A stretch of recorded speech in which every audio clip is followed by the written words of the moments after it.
Generation 9 is officially here in the world of Pokemon, and with it comes some incredible new mons and evolutions of prior ones. And although none have been released quite yet, it's only a matter of time until we see this new generation make its way into Pokemon GO. So today we'll be looking into the future at some of the best Generation 9 Pokemon in the entire generation that will eventually and hopefully soon make their way into the mobile game we all know and love. Like one of the most highly anticipated Pokemon from the entire generation, the big rare Dragon type Baxcalibur. This Pokemon will essentially be the Tyranitar or Garchomp or Hydreigon of the generation. It's like the pseudo-legendary. It's a 3-stage evolution, the first one being Frigibax, which is like a cute little frog-looking thing, which then evolves over to Arctibax and then finally to Baxcalibur, which is a very cool dragon and ice-type Pokemon that will have a max CP of a very nice 4009 in Pokemon GO. And its best feature, an attack stat of 255, which will give it a punch. Although it does have pretty low defense, which could make it more of a glass cannon type situation like Gengar, but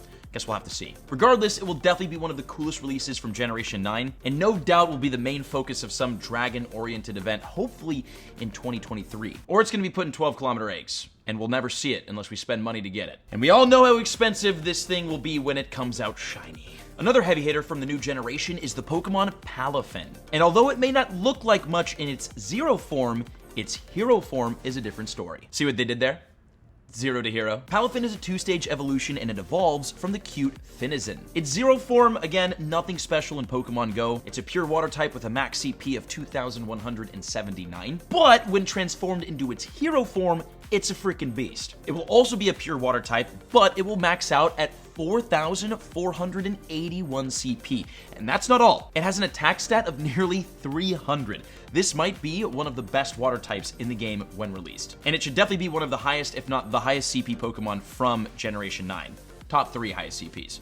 Maybe top 5. But the big question with Palafin is, how will the form change mechanic work? Will there be some sort of, like, mega energy-like energy? Or will it just be like a legendary adjacent raid boss? And speaking of legendary raid bosses, what about the big legendary Pokemon in Generation 9? Like with Generation 5 and the Swords of Justice, or the legendary Titans of Generation 3, Generation 9 has its own legendary squad, and they're called the Treasures of Ruin. This boy band is comprised of 4 legendary Generation 9 Pokemon: Wo-Chen, Chen-Pao, Ting-Lu, and Chi-Yu, all of which very, very different, look very different, and will all perform differently when released in Pokemon GO. Wo-Chen is a small-looking snail swamp monster thing that will be a dual dark and grass type. It's going to max out at 3,320 CP, and it has decent base stats, but probably will be one of the least useful Pokemon from this squad. Chen-Pao, on the other hand, might be a bit of a different story. It will be a dual dark and ice type Pokemon with a max CP of 3,764,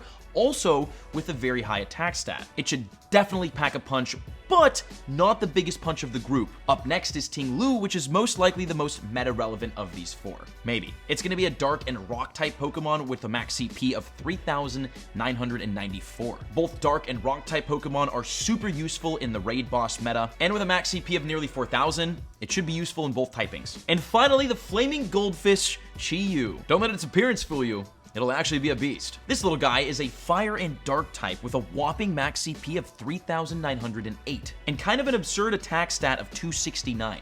Nice. All in all, these 4 legendaries will be really cool additions to Pokemon GO, and I have no idea how they're going to perform in PvP. Definitely worth keeping an eye out for. And to do that best, make sure you're subscribed here to the channel so that when these new Pokemon are announced, you'll know it first. You'll know how to get them. You'll know how to raid them. I got you with the details. Now, there are actually a couple of Pokemon in Generation 9 that evolve from current Pokemon, meaning these are Pokemon that you can start preparing for it now. Kind of like how we had Ursa Luna released during Teddy Ursa Calm Day. We'll most likely have several similar events for Generation 9 throughout the year of 2023 and beyond. Like one of my favorites, King Gambit. King Gambit evolves from Bisharp, which you can get in Pokemon GO right now by hatching a Pawniard from a 12-kilometer egg, which I just did recently.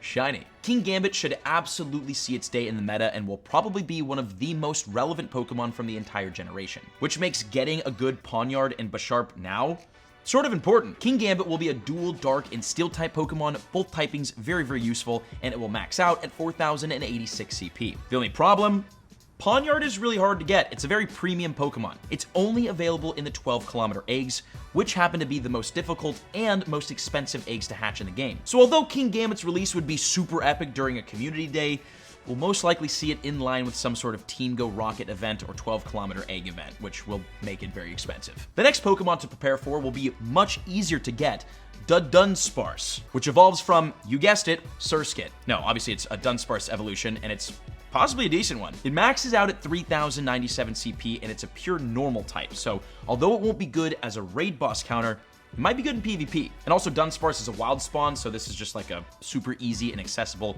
new Pokemon to prepare for, and Dunsparce can be shiny. Up next is the evolution of Primeape Annihilape, which was actually one of my 2023 Community Day predictions, and it would make a lot of sense to release literally just like Ursaluna was released. Because Mankey has been released shiny in Pokemon Go for literally ever. And because of that, it would make a super boring Community Day, unless they released Annihilape at the same time. And Annihilape will be interesting when it's released in Pokemon Go. It's a dual fighting and ghost type with a max CP of 3,695. So although it most likely won't be super relevant in raids, it might be relevant in PvP. Although 3,700 CP as a fighting type, it might be pretty good. And the last Generation 9 Pokemon that you can prepare for now is Girafarig's evolution, Farigiraf. What a name. This thing will be a dual normal and psychic type, which will be kind of an interesting combo, and it'll max out at 3,223 CP. So, won't be good in raids, but might have some play in PvP because it is a psychic and normal type. And the only typing that's super effective against normal is fighting, and psychic is super effective against fighting. So, it'll at least be a really, really good counter to fighting types in the PvP meta. Now, those are technically the only Pokemon that you can prepare for now. But there are a handful of Generation 9 Pokemon that are slightly different versions of ones that we already have now, and they're called Paradox forms. Here's the list of Pokemon that are available as Paradox forms in Generation 9 that we currently have today in-game. Delibird, Tyranitar, Gallade, Hydreigon, Hariyama, Donphan, Magneton, Jigglypuff, Amoonguss, Salamence, and Mischievous. The Paradox forms are caught in the wild in Pokemon Scarlet and Violet after completing the game. So when these are eventually released in Pokemon Go, they'll just most likely be raid bosses. But will they be good at all? Well, here are some of the best ones. Tyranitar, aka Iron Thorns. This one will be insane. It's gonna be a dual electric and rock type. Wow.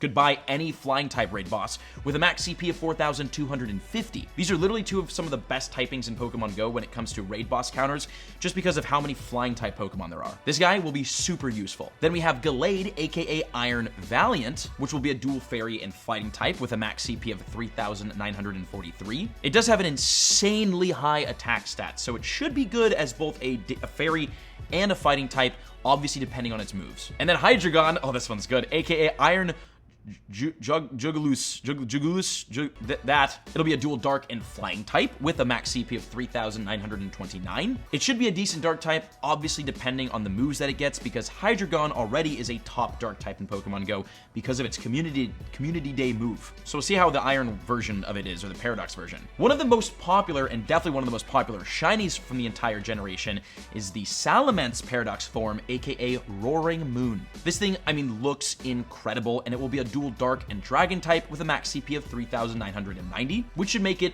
possibly pretty useful. Again, it's going to depend on moves, but it'll definitely look good. And then there's Mischievous, aka Fluttermane, which will be one of the best Paradox form. It's a dual fairy and ghost type with a whopping max CP of 4,197. Sorry, 4179. This definitely should be a top fairy type by no contest. And depending on moves, it might be one of the better ghost types. And I assume that these Pokemon will probably take the same candy to power up as regular Tyranitar, I think. Like you use Mischievous candy for Fluttermane, Tyranitar candy for Iron Thorns, I think. So to prepare for these Pokemon, just stacking up on the candy from these specific Pokemon might be a good play. Oh, and that's not all. There's two heavy hitters from this generation that take the spotlight during the new games. Koraidon and Miraidon, the new legendary Pokemon in Generation 9 used as forms of transportation throughout the storyline. Well, they're more than just a cheap Uber. They're freaking monsters. Koraidon is a dual dragon fighting type, very interesting, with an insane max CP of 4,491. Depending on its moves, it will dominate as either a fighting type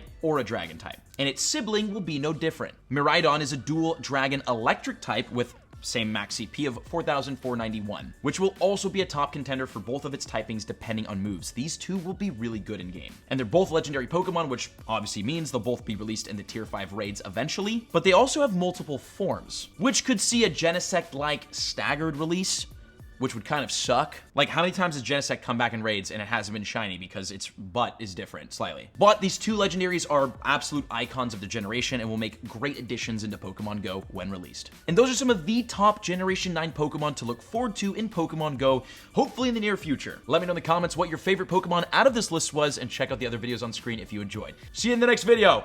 Take care, friends.